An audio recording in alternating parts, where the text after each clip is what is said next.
ওম শান্তি। আজকে 26শে জানুয়ারি 2026। আজকে ভারতের 77তম গণতন্ত্র দিবস। এই দিনে সকল ঈশ্বরীয় ভাই বোনদের প্রতি অনেক প্রীতি শুভেচ্ছা ও শুভভাবনা, শুভকামনা। সকলকে জানাই অনেক অনেক আন্তরিক শুভেচ্ছা। আজকের এই দিনে ঈশ্বর পরমপিতা পরমাত্মা বাবার অমূল্য মহাবাক্য শুনব। এই মহাবাক্যে বাবা বলেছেন, তোমরা অনেক অনেক আমার মহিমা শুনেছ। আমি তোমাদের পিতা, তোমাদের শিক্ষক, তোমাদের সদ্গুরু। আমি জ্ঞানের সাগর, আমি দয়ার সাগর, আনন্দের সাগর। আর বাবা বলেন, শুধু আমার মহিমা তোমরা করলেই চলবে না, তোমাদেরও এমন হতে হবে। কারণ আমি এসেছি তোমাদেরকে এমন বানানোর জন্য। আর বাবা আমাদেরকে কিভাবে বানাবেন, তার জন্য বাবা উদাহরণ দিচ্ছেন যে 2500 বৎসর ভক্তিতে তোমরা তীর্থযাত্রা করেছ। যখন তোমরা তীর্থযাত্রা করতে, তখন তোমরা ছিছি কোনো জিনিস না গ্রহণ করতে, না পান করতে, না ব্যবহার করতে। আর এই সময় বাবা বলছেন, যখন তোমরা এই ঈশ্বরীয় জ্ঞান শুনছ, আর তোমাদের এখন আধ্যাত্মিক যাত্রা, এই আধ্যাত্মিক যাত্রা যতদিন না পর্যন্ত তোমরা পতিত থেকে পাবন হচ্ছ, তো তোমাদের ছিছি কোনো বিষয়, ছিছি কোনো রকম বস্তু তোমরা না টাচ করতে পারবে, না তোমরা গ্রহণ করতে পারবে। কারণ যদি গ্রহণ করো, তোমরা পদভ্রষ্ট হয়ে যাবে, তোমরা শতযুগ দুনিয়ার মালিক হতেই পারবে না। বাবা বলেন, এই ইয়াদের যাত্রাকেই তোমরা নিজেরা শিখে সবাইকে শেখাতে হবে। কারণ এর মধ্যে আছে অনেক অনেক গভীরতা। রাজপথ পেতে গেলে তোমাদের এই কাম মহাশত্রুকে ত্যাগ করতে হবে। তো আজকে বাবা বলেছেন, মিষ্টি বাচ্চারা, তোমরা অর্ধেক কল্প যার ভক্তি করেছিলে, সেই বাবা নিজে তোমাদের পড়াচ্ছেন। এই পড়ার দ্বারাই তোমরা দেবী দেবতা তৈরি হচ্ছ। অনেক বড় অনুভবের কথা। যে ভগবানের ভক্তি করেছি, যে ভগবানের সঙ্গে মিলন করতে চেয়েছি, সেই ভগবান নিজেই এসে আমাদের এখন শিক্ষক হয়ে পড়াচ্ছেন। আর এই পড়াশোনা আমরা যত সুন্দরভাবে গ্রহণ করব, তত আমরা উচ্চ পদের অধিকারী হব। আজকের মুরলী থেকে প্রশ্ন, যোগবলের লিফটের চমৎকারিত্ব কি? যোগবলের লিফটের চমৎকারিত্ব কি? অর্থাৎ এই সময় যারা যোগ অভ্যাস করে, রাজযোগ প্র্যাকটিস করে, তাদের যে পরমাত্মা উপরে টেনে নেন, আর তার চমৎকারিত্ব কি তোমরা বোঝো? তার উত্তরে বাবা বলেন, বাচ্চারা, তোমরা যোগবলের লিফটের দ্বারা সেকেন্ডে উপরে চলে যেতে পারো। অর্থাৎ সেকেন্ডে জীবন মুক্তির উত্তরাধিকার তোমাদের প্রাপ্ত হয়ে যায়। তোমরা জানো যে সিঁড়ি দিয়ে নামতে 5000 বছর লাগে, আর উপরের দিকে উঠতে লাগে 1 সেকেন্ড। এটাই হলো যোগবলের চমৎকারিত্ব। বাবার স্মরণের দ্বারাই সমস্ত পাপ বিনাশ হয়ে যায়, আত্মা শতপ্রদান হয়ে যায়। তো বাবার স্মরণের এত বৈশিষ্ট্য, এত শক্তি। বাবা বলছে, তোমরা সেকেন্ডে তোমরা উপরে উঠতে পারো। উপরে ওঠার সিঁড়ি সেকেন্ডে তোমরা অনুভব করতে পারো, আর তোমাদের সমস্ত জন্ম জন্মান্তরের পাপ বিনাশ হয়ে যায়। ওম শান্তি। আত্মাদের পিতা আত্মিক বাচ্চাদের বসে বোঝাচ্ছেন। আধ্যাত্মিক বাবার মহিমা তো বাচ্চাদেরকে শোনানো হয়েছে, বাচ্চারাও এ ব্যাপারে জ্ঞাত। তিনি হলেন জ্ঞানের সাগর, তিনি সৎ চিত আনন্দ স্বরূপ। এক কথায় তিনি সচ্চিদানন্দ, শান্তির সাগর। সকল অসীম জাগতিক প্রশস্তি একমাত্র তার জন্যই প্রযোজ্য। তিনি যত শক্তিতে শক্তিমান, আর সমস্ত শক্তি হলো অসীম, তাকে কোনো রকম মাপা যায় না, তাকে কোনো রকম লিমিট করা যায় না। তিনি হলেন অসীম। এখন বাবা তো হলেন জ্ঞানের সাগর। আর এই সময় যে সমস্ত মানুষ আছে সবাই জানে যে আমরা হলাম ভক্তির সাগর। ভক্তিতে আমরা লোটোপটি খাচ্ছি। আমরা চাইছি ভক্তির দ্বারাই ভগবান আমাদের প্রাপ্ত হোক, কিন্তু ভগবান বলছেন না, ভক্তির তোমাদের যখন শেষ হবে, আর ভক্তির ফল হলো জ্ঞান, আর জ্ঞান দিয়েই তোমরা তোমাদের জন্ম জন্মান্তরের পাপকে বিনাশ করতে পারবে, আর 1 সেকেন্ডে মুক্তি এবং জীবন মুক্তি প্রাপ্ত করবে। ভক্তিতে সবথেকে তীব্র গতিতে, যে সবথেকে তীব্র গতিতে যায় তার অনেক মান প্রাপ্ত হয়, তার অনেক মহিমা করা হয়। এই সময় কলিযুগ হলো ভক্তি অর্থাৎ দুঃখ, শতযুগ হলো জ্ঞানের সুখ। এই সময় তোমরা জ্ঞান প্রাপ্ত করছো, আর শতযুগ ত্রেতা 2 যুগ তার প্রালব্ধ ভোগ করবে। এমনও নয় যে সেখানেও জ্ঞান আছে। তো এই মহিমা কেবলমাত্র এক বাবারই আছে, আর বাচ্চাদেরও মহিমা আছে, কেননা বাবা বাচ্চাদেরকে পড়াচ্ছেন অথবা যাত্রা শেখাচ্ছেন। বাবা বুঝিয়েছেন যে বাচ্চারা যাত্রা হলো 2 প্রকারের। ভক্তরা তীর্থ করতে যায়, চারিদিকে পরিভ্রমণ করতে থাকে, তাই যখনই সময় পায় চারিদিকে ঘুরতে থাকে, ততটা সময় বিকারে যায় না। বাবা বলেন ভক্তদের সংকল্প হলো যে ঘুরে আসি, তখন তীর্থযাত্রায় বের হয়, চতুর্দিকে ঘুরতে থাকে, এরপর বলে যে চারিদিকে তো ঘুরলাম, কিন্তু আসল সত্য থেকে অনেক দূরে রইলাম। আর ওই সময় যখন তারা তীর্থযাত্রা করতে যখন তারা যায়, তখন মদ ইত্যাদি নোংরা ছিছি কোনো প্রকার জিনিস খায় না বা পান করে না। কখনো বদ্রীনাথ, কখনো কাশী ঘুরতে থাকে, ভক্তি করতে থাকে ভগবানের। এখন ভগবান তো একটাই হওয়া চাই, গড ইজ ওয়ান, তাই না? সব দিকে তো চক্র লাগানোর প্রয়োজন নেই। সুতরাং আমাদের সময় নষ্ট হচ্ছে, জীবনী শক্তি আমাদের নষ্ট হচ্ছে, কিন্তু আমরা প্রকৃত সিদ্ধান্তে আসতে পারছি না।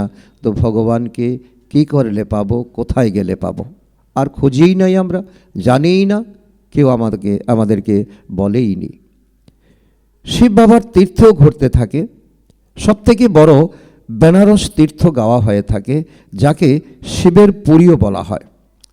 চারিদিকে যায়, কিন্তু যার দর্শন করতে যায় অথবা যার ভক্তি করে তার বায়োগ্রাফি, অকুপেশন অর্থাৎ কর্তব্যের বিষয়ে কিছুই জানা নেই।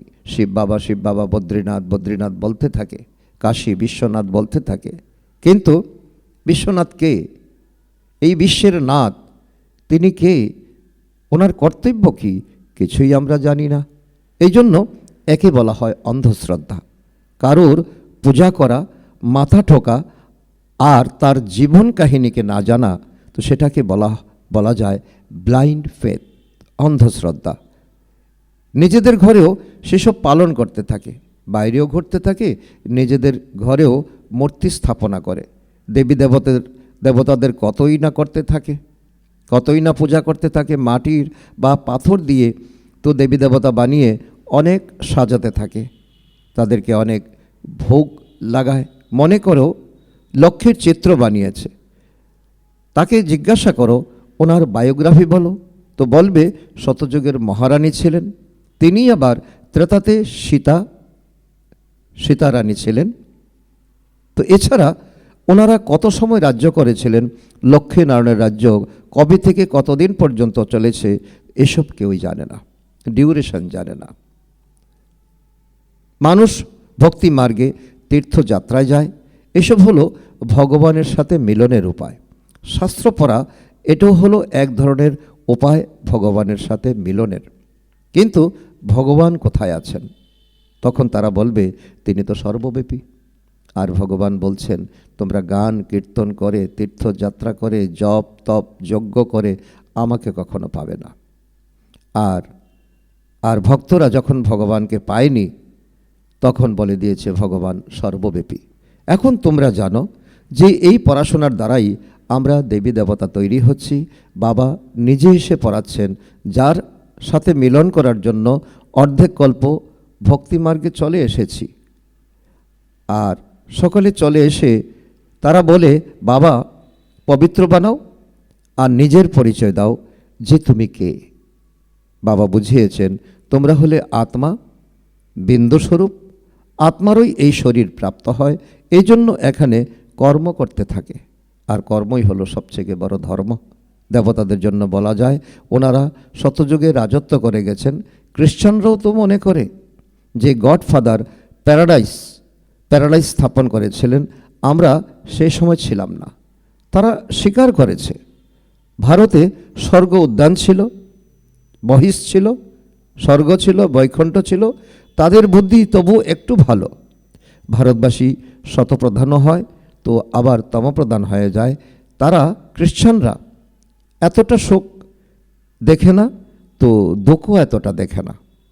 এখন দেখো শেষ দিকের খ্রিশ্চানরা কতই না খুশি, কতই না সুখী।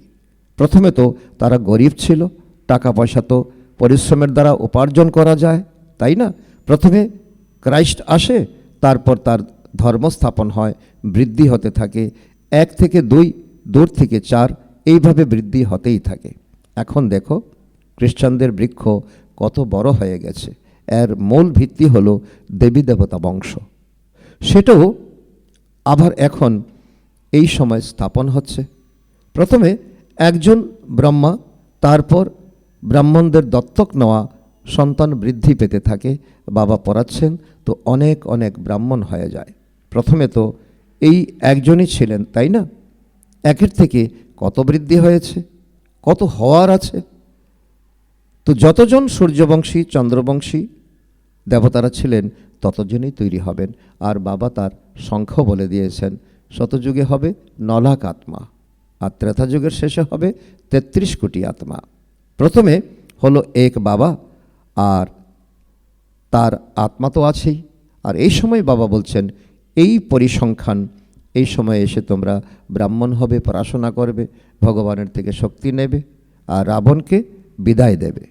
এক বাবার আমরা আত্মারা কতজন সন্তান? আমাদের সকল আত্মাদের বাবা হলেন এক অনাদি পরমপিতা পরমাত্মা। পুনরায় সৃষ্টিচক্র পুনরাবৃত্ত হতে থাকে। সব মানুষ তো সর্বদা থাকে না, আত্মাদেরকে ভিন্ন ভিন্ন পার্টে অভিনয় করতে হয়। এই বৃক্ষের সর্বপ্রথম কাণ্ড হলো দেবী দেবতার, তারপর তার থেকে শাখা প্রশাখা বেরিয়ে আসে। তাই বাবা বসে বাচ্চাদেরকে বোঝাচ্ছেন, বাচ্চারা আমি এসে কি করি? আত্মার মধ্যেই ধারণা হয়। বাবা বসে বোঝাচ্ছেন, শোনাচ্ছেন আমি কিভাবে আসি। বাচ্চারা তোমরা সবাই যখন পতিত হয়ে যাও তখন স্মরণ করতে থাকো। শতযুগ ত্রেতাতে তো তোমরা সুখী ছিলে, তাই স্মরণ করতে না।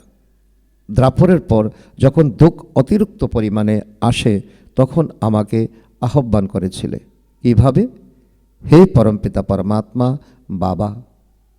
বাবা উত্তর দিয়েছিলেন, হ্যাঁ বাচ্চারা শুনেছি, কি চাও? বাবা উত্তর দিয়েছেন, হ্যাঁ বাচ্চারা শুনেছি, কি চাও? বাচ্চারা বলছে, বাবা এসে পতিতদেরকে পবিত্র বানাও। বাচ্চারা বলছে, বাবা আমরা অত্যন্ত দুঃখী পতিত হয়ে গেছি, এসে আমাদেরকে পবিত্র বানাও, কৃপা করো, আশীর্বাদ করো। তোমরা আমাকে আহ্বান করেছিলে বাবা বলছেন, তোমরা আমাকে আহ্বান করেছিলে বাবা, এসে পতিতদেরকে পবিত্র বানাও। পবিত্র শতযুগকে বলা হয়। এটাও বাবা নিজে বসে বোঝাচ্ছেন। ড্রামার প্ল্যান অনুসারে যখন সঙ্গম যুগ হয়, সৃষ্টি পুরানো হয়, তখন আমি আসি। তোমরা জানো যে সন্ন্যাসী দুই প্রকারের হয়।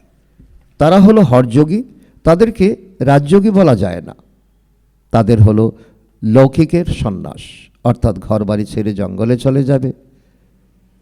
তো গুরুদের অনুগামী হয়। গোপীচন্দ্র রাজার এক গল্প শোনানো হয়। তিনি বলেছিলেন, তোমরা ঘর বাড়ি কেন পরিত্যাগ করো, কোথায় যাও? শাস্ত্রে তো অনেক কাহিনী আছে। এখন তোমরা ব্রহ্মাকুমারীরা রাজাদেরকে গিয়েও এই জ্ঞান আর যোগ শেখাতে থাকো। এক অষ্টবক্র গীতাও আছে, সেখানে দেখানো হয়েছে যে রাজার বৈরাগ্য এসেছে, বলেছেন আমাকে কেউ পরমাত্মার সাথে মিলন করিয়ে দাও, ঢাক পিটিয়ে দিল। সেটা হলো এই সময়কার কথা। তোমরা গিয়ে রাজাদেরকে জ্ঞান প্রদান করো, তাই না? বাবার সাথে মিলন করানোর জন্য। যেরকম তোমরা বাবার সাথে মিলন করছো, তো অন্যদেরকেও মিলন করানোর জন্য প্রচেষ্টা করছো।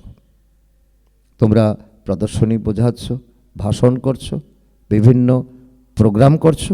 তোমরা বলো যে আমরা তোমাদের স্বর্গের মালিক বানাবো, মুক্তি, জীবন মুক্তি দেব। তারপর তাদেরকে বলো তো শিব বাবাকে স্মরণ করো, আর কাউকে নয়। তোমরা শুরুর দিকে বসে বসে একে অপরকে দেখে ধ্যানে চলে যেতে, তাই না? শুরুতে বাবা যখন ব্রহ্মার শরীরে আসেন, তখন বাবার আশ্চর্যজনক খেলা তিনি চালিয়েছেন, বড়ই আশ্চর্য লাগতো। এর মধ্যে বাবা ছিলেন, তাই না? তাই তিনি চমৎকার কিছু করে দেখাতেন, কারণ ওই সময় তো জ্ঞানের এতটা প্রকাশ পায়নি। কারণ মাত্র সে বাবা এসেছেন, তিনি এতটা জ্ঞান শোনাতেই পারেননি বাচ্চাদেরকে। সকলের রশি টেনে নিতেন, কারণ সকলকে তিনি উপর থেকে চুম্বকের মতো তিনি খিঁচতেন। এখন বাপদাদা একত্র হয়ে গেছেন, তো কবরখানা বানিয়েছিলেন। বাবা সকলকে অনুভব করালেন, এই দুনিয়া দেখো কবরখানা হয়ে গেছে। এই দুনিয়ার প্রতি মোহ, মায়া, মমতা তোমরা ত্যাগ করো। তো সবাই বাবার স্মরণে শুয়ে পড়ো, সবাই ধ্যানে চলে যেত। এসব শিব বাবার চাতুরীপনা ছিল। একে আবার কেউ জাদু মনে করত, এসব ছিল শিব বাবার খেলা। বাবা হলেন জাদুঘর, সৌদাগর, রত্নাগর, তাই না? আবার তিনি ধোপাও আছেন, স্বর্ণকারও আছেন, উকিলও আছেন। সবাইকে রাবণের জেল থেকে মুক্ত করেন। তাকেই সবাই আহ্বান করে বলে, হে পতিত পাবন, হে দূর দেশের অধিবাসী, তো আমাদেরকে এসে পবিত্র বানাও। আসো পতিত দুনিয়াতে, পতিত শরীরে এসে আমাদেরকে পবিত্র বানাও।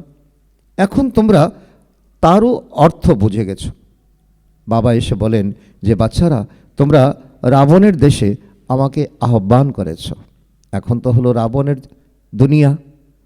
আমি তো পরমধামে বসেছিলাম স্বর্গ স্থাপন করার জন্য, আমাকে নরক রাবণ দেশে আহ্বান করেছ যে এখন শোকদামে নিয়ে চলো। হে পতিত পাবন, আমাদেরকে এই পতিত দুনিয়া থেকে নিয়ে চলো। তোমরাই আহ্বান জানিয়েছে, আর জানিয়েছিলে কোথায় জানিয়েছ? রাবণের দুনিয়াতে। তো এটা তো কেমন নিমন্ত্রণ? বাবা তার অর্থ বোঝাচ্ছেন, তোমরা কেমন নিমন্ত্রণ দিয়েছ। এখন বাচ্চারা তোমাদেরকে নিয়ে যাচ্ছে, তাই না? তাই এটাই হলো ড্রামা। বাবা বলছেন, আমি বাচ্চাদের জন্য কাতর। বাচ্চারা না থাকলে তো বাচ্চাদের ছাড়া আমি কিছুই চিন্তা করতে পারি না। তাই তোমাদের ডাকে আমি এসেছি। এখন তোমাদেরকে আমি পড়াশোনা করাচ্ছি, তোমাদেরকে এখন এই দুনিয়া থেকে তোমাদেরকে মোহ মায়া ত্যাগ করাচ্ছি। তাই এটাও ড্রামা, আমিও ড্রামার মধ্যে বাধা। আমি তোমাদেরকে যে রাজ্য দিয়েছিলাম সেটা সম্পন্ন হয়ে পুনরায় দাপর থেকে রাবণ রাজ্য শুরু হয়। 5 বিকারে তোমরা পরে যাও। তার চিত্র জগন্নাথ পুরীতে আছে। প্রথম নম্বরে যে ছিলেন তিনি পুনরায় 84 জন্ম নিয়ে পিছনে আছেন। পুনরায় তাকেই নম্বর 1-এ, তো প্রথম নম্বরে যেতে হয়। এখানে ব্রহ্মা বসে আছেন, বিষ্ণু আছেন। তো ওনাদের নিজেদের মধ্যে কি সম্পর্ক আছে? দুনিয়াতে কেউ জানে না। সকলে ভক্তি করছে কিন্তু বায়োগ্রাফি জানে না। ব্রহ্মা সরস্বতীও আসলে সত্যযুগের মালিক লক্ষ্মী নারায়ণ ছিলেন। এখন নরকের মালিক হয়েছেন। এখন ওনারা তপস্যা করছেন এই লক্ষ্মী নারায়ণ হওয়ার জন্য। দিলবারা মন্দিরে সম্পূর্ণ স্মরণিকা আছে তোমাদের। বাবা পরিষ্কার করে বলছেন যে জৈন ধর্মের অবলম্বীরা দিলবারা মন্দির বানিয়েছে, কিন্তু তোমাদের ইয়াদগার, তোমাদের স্মরণিকা। বাবা এখানে এসেছেন, এই জন্য এখন লেখে যে আবু হলো সকল তীর্থের মধ্যে, তো সকল ধর্মের তীর্থের মধ্যে মুখ্য তীর্থ। সারা তীর্থ বারবার, আবু তীর্থ একবার। কেননা এখানেই বাবা এসে সকল ধর্মের সদ্গতি করেন, কারণ আবুই হলো পরমাত্মার অবতরণ স্থান, ভারতই হলো পরমাত্মার অবিনাশী অবতরণ স্থান। তো সকল তীর্থের মধ্যে মুখ্য তীর্থ কেন? কারণ সকল ধর্মের সদ্গতি করেন। তোমরা শান্তিধাম হয়ে পুনরায় স্বর্গধামে চলে যাও, বাকি সবাই শান্তিধামে চলে যায়, বসে থাকে। সেটা হলো জড় স্মরণিক, এটা হলো চৈতন্য। কারণ দিলবারা মন্দির হলো জড় স্মরণিক, আর এখন মাউন্ট আবু যেখানে পিতা পরমাত্মা এসে তো তোমাদেরকে জ্ঞান মুরলি শোনাচ্ছেন, আর এটা হলো চৈতন্য, আর যেখানে তোমরা প্র্যাকটিক্যাল এখন তৈয়ার হচ্ছ। যখন তোমরা চৈতন্যে সেটা হয়ে যাবে, তখন পুনরায় এই মন্দির ইত্যাদি সব সমাপ্ত হয়ে যাবে। পুনরায় ভক্তি মার্গে এই স্মরণিকা তৈরি হবে আবার দাপর যুগে। এখন তোমরা স্বর্গের স্থাপনা করছো। মানুষ মনে করে যে স্বর্গ উপরে আছে। এখন তোমরা বুঝে গেছো এই ভারত স্বর্গ ছিল, এখন নরক হয়ে গেছে। পৃথিবী তো একটাই, এই পৃথিবী এখন নরক দুনিয়া। এই পৃথিবীর এখন বায়ুমণ্ডল 5 তত্ত্ব পরিবর্তন হয়ে তার আত্মারা পরিবর্তিত হয়ে এই দুনিয়ায় স্বর্গ দুনিয়া হবে। এই চক্র দেখলেই সমস্ত জ্ঞান স্মরণে এসে যায়। দাপর থেকে অন্যান্য ধর্ম আসতে থাকে, তাই এখন দেখো কত ধর্ম হয়ে গেছে। তো এটা হলো আয়রন এজ, এই কলিযুগে দুনিয়া, তার কোনো সারবস্তু নেই। এখন তোমরা সঙ্গমে আছো, শতযুগে যাওয়ার জন্য তোমরা পুরুষার্থ করছো। কলিযুগে সবাইরই হলো পাথর বুদ্ধি, শতযুগ হলো পারস বুদ্ধি। তোমরাই পারস বুদ্ধি ছিলে, তোমরাই পুনরায় পাথর বুদ্ধি হয়ে গেছো। এখন পুনরায় পারস বুদ্ধির তৈরি হচ্ছ। এখন বাবা বলছে যে তোমরা আমাকে আহ্বান করেছিলে, তাই আমি এসেছি। আর তোমাদেরকে বলছি যে মুখ্য কথা, কামকে জয় করো, তাহলে জগজ্জিৎ হতে পারবে। কি করতে হবে? কামকে জয় করো, তাহলে জগজ্জিৎ হতে পারবে। মুখ্য এই বিকারী আছে। শতযুগে সবাই হলো নির্বিকারী, কলিযুগে হলো বিকারী। বাবা বলছেন বাচ্চারা এখন নির্বিকারী হও। 63 জন্ম বেকারে গিয়েছিলে, এখন এই অন্তিম জন্ম পবিত্র হও। এখন সবাইকেই মরতে হবে, আমি স্বর্গ স্থাপন করতে এসেছি, তাই এখন আমার শ্রীমতে চলো। আমি যেটা বলছি সেটাই শোনো। এখন তোমরা পাথর বুদ্ধিকে পরশ বুদ্ধি বানানোর পুরুষার্থ করছো। তোমরাই সম্পূর্ণ সিঁড়ি নেমেছো, পুনরায় উঠছো। তোমরাই হলে জিনের মতো। জিনের কাহিনী তো আছে না? জিন বলল আমাকে কাজ দাও। তখন রাজা বলল আচ্ছা সিঁড়ি দিয়ে ওঠো আর নামো। তো অনেক মানুষ বলে যে ভগবান আর কি কোনো, ভগবানের কি আর কোনো কাজ নেই যে সিঁড়ি দিয়ে ওঠানামা করতে যাবেন? ভগবানের কি হয়েছিল যে তিনি এমন সিঁড়ি বানালেন? তো বাবা বুঝিয়েছেন যে বাচ্চারা এ হলো অনাদি খেলা। তোমরা নিচে নামবে, তোমরা উপরে যাবে, এইভাবে নামতেই থাকবে, উঠতেই থাকবে। তোমরা 5000 বছরে 84 বার জন্মগ্রহণ করেছ। 5000 বছরে তোমরা নিচের দিকে নামতে সময় লেগেছে, পুনরায় উপরে উঠে যাও 1 সেকেন্ডে। এটা হলো তোমাদের যোগবলের লিফট। বাবা বলেছেন যে স্মরণ করো তো তোমাদের পাপ বিনাশ হয়ে যাবে। এত শক্তি পরমাত্মাকে স্মরণ করার মধ্যে, এত শক্তি, তোমাদের জন্মান্তরের পাপ বিনাশ হয়ে যাবে। বাবা আসেন তো সেকেন্ডে তোমরা উপরে চলে যাও, পুনরায় নিচের দিকে নামতে 5000 বছর লেগে যায়। কলা কম হতে থাকে, উপরে ওঠার জন্য তো লিফট আছে। সেকেন্ডে জীবন মুক্তি। শতপ্রধান হতে হবে, পুনরায় আস্তে আস্তে তমপ্রধান হবে। 5000 বছর লাগে। আচ্ছা, পুনরায় তমপ্রধান থেকে শতপ্রধান হতে হবে এক জন্মে। তো এখন যখন আমি তোমাদেরকে স্বর্গের রাজত্ব প্রদান করছি, তো তোমরা পবিত্র কেন হবে না? কিন্তু কামেশু ক্রোধেশু আছে, তাই না? বিকার না পাওয়ার ফলে স্ত্রীকে মারতে থাকে, বাইরে বের করে দেয়, আগুন লাগিয়ে দেয়, অবলাদের উপর কতই না অত্যাচার হয়। এও ড্রামাতে পূর্ব নির্ধারিত। আচ্ছা, মিষ্টি মিষ্টি হারানিধি বাচ্চাদের প্রতি মাতা পিতা বাপদাদার স্মরণের স্নেহসমন আর সুপ্রভাত। আত্মাদের পিতা তার আত্মারূপী বাচ্চাদের জানাচ্ছেন নমস্কার। আমরা আত্মারূপী সন্তানরা আমাদের মাতা পিতা বাপদাদাকে জানাই স্মরণের স্নেহসমন, সুপ্রভাত ও নমস্কার। ধারণার জন্য মুখ্য সার 1 নম্বর, জগতের মালিক হওয়ার জন্য, বিশ্বের রাজপদ নেওয়ার জন্য মুখ্য কাম বিকারকে জয় করতে হবে। সম্পূর্ণ নির্বিকারী অবশ্যই হতে হবে। নাম্বার 2, আমরা যেমন বাবাকে পেয়েছি সেরকম সবাইকে বাবার সাথে মিলন করানোর প্রচেষ্টা করতে হবে।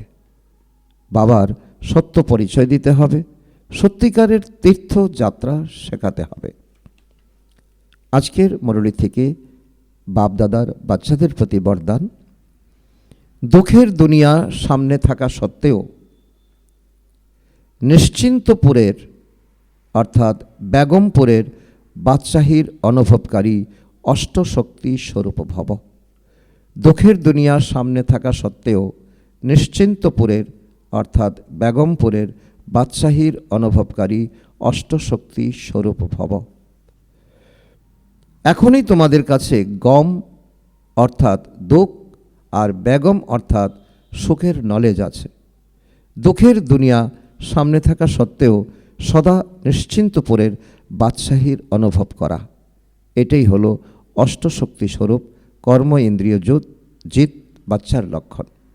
এখনই বাবার দ্বারা সর্বশক্তির প্রাপ্ত হয়, কিন্তু যদি কোনো না কোনো সঙ্গদোষ বা কোনো কর্ম ইন্দ্রিয়ের বশীভূত হয়ে নিজের শক্তি হারিয়ে ফেলো, তাহলে যে নিশ্চিন্তপুরের নেশা বা খুশি প্রাপ্ত হয়েছিল সেটা সতই হারিয়ে যায়। নিশ্চিন্তপুরের বাদশাহ কাঙ্গাল হয়ে যায়। আজকের স্লোগান, দৃঢ়তার শক্তি সদা সাথে থাকলে সফলতা গলার হার হয়ে যায়। দৃঢ়তার শক্তি সদা সাথে থাকলে সফলতা গলার হার হয়ে যায়। আজকের অব্যক্ত ইশারা, এই অব্যক্তি মাসে বন্ধন মুক্ত থেকে জীবন মুক্ত স্থিতির অনুভব করো। তো আজকের অন্তর্গত বাবা বলেছেন, নিজের সংকল্পের তুফান বা কোনো সম্বন্ধ দ্বারা, প্রকৃতি বা সমস্যাগুলির দ্বারা তুফান বা বিঘ্ন আসে, তো তার থেকে মুক্তি পাওয়ার জন্য যোগযুক্ত যুক্তিযুক্ত হও। যতক্ষণ যোগযুক্ত হয়ে থাকবে না ততক্ষণ বিঘ্ন আসতে থাকবে। আচ্ছা, ওম শান্তি।